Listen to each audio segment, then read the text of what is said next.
ભગવાનની જય બોલાવી લેવી. ગણેશજી મહારાજના સાનિધ્યની અંદર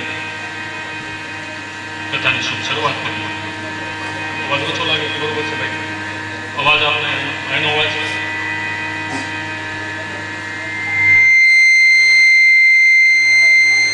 માપે નથી જરાય અવાજ બરોબર સંભળાય દાદા?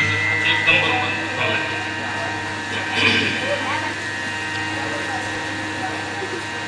લીંગડા ગામનું ગણેશ યુવક મંડળ તરફથી આ કથાનું આયોજન કરેલ છે.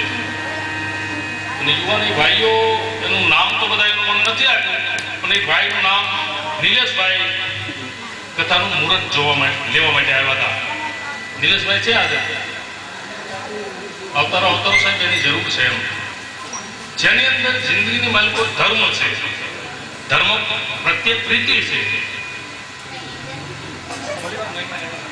નિલેશભાઈ જય બોલે. આ ભાઈ આ કથાનું આમંત્રણ આપવા આવ્યા હતા. ધર્મનું કાર્ય છે આ. ધન્યવાદને પાત્ર છે. યુવક મંડળના માણસો બીજા બીજાના મિત્ર સાથે હશે ને, આખું મંડળ છે, એના તરફથી આ કથાનું આયોજન કરેલ છે. ભલે પ્રથમ ભગવાનની જય બોલાવી, કથાની શુભ શરૂઆત કરી.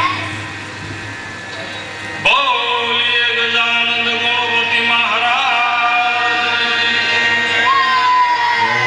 બોલીએ પવન સુત વીર હનુમાનજી મહારાજ, બોલીએ ભગવાન શ્રી રામચંદ્રજી મહારાજ, કૃષ્ણ કનૈયા, બોલીએ ઠાકોરના ઠાકોરની,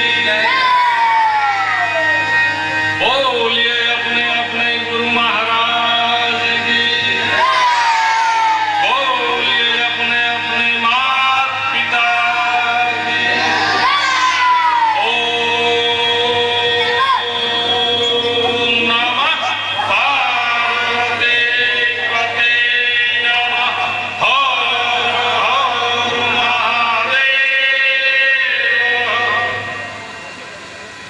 हाथ ऊंचो करવાનો અર્થ છે સાહેબ, આપણે દરેક ભગવાનને પ્રણામ કરવી, નમસ્કાર કરવી. ભગવાન ભોળાનાથને જ્યારે જ્યારે આપણે બોલીએ ઓમ નમઃ પાર્વતી પતે નમઃ હર હર, ત્યારે હાથ અંદર કરવાનો અર્થ કે હે પ્રભુ, હે ભગવાન, તારા ચરણમાં આપણે સંપૂર્ણપણે નમસ્કાર કરીએ છીએ. એનો અર્થ આવો થાય છે. હાથ ઊંચો કરવાનો અર્થ આપણે ઘણી વખત નથી કહેતા તો હાથ અંદર કરી નાખને ભાઈ, તારેથી ન બને તો આવું કહેવી છે ને.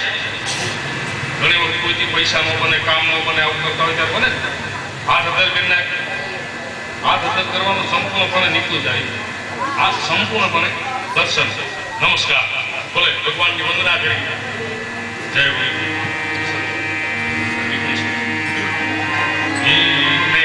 વિઘ્નેશ્વરાય વરદાય સુરપ્રિયાય નમો નરાય સકલાય ગતિતાય નાગાનનાય સ્તુતિય નવિભૂષિતાય ગૌરી સુતાય ગણનાથ નમો નમસ્તે.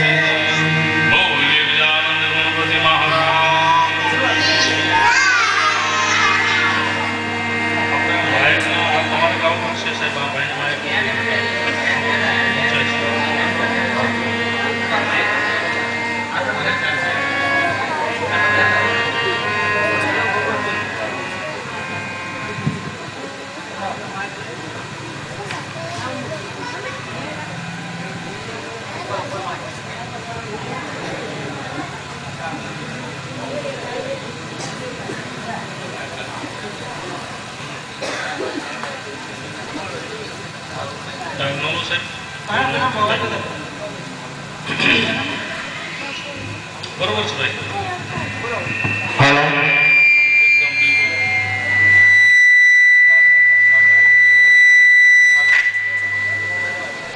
હાલો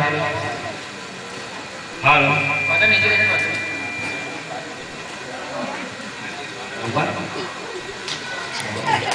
હાલો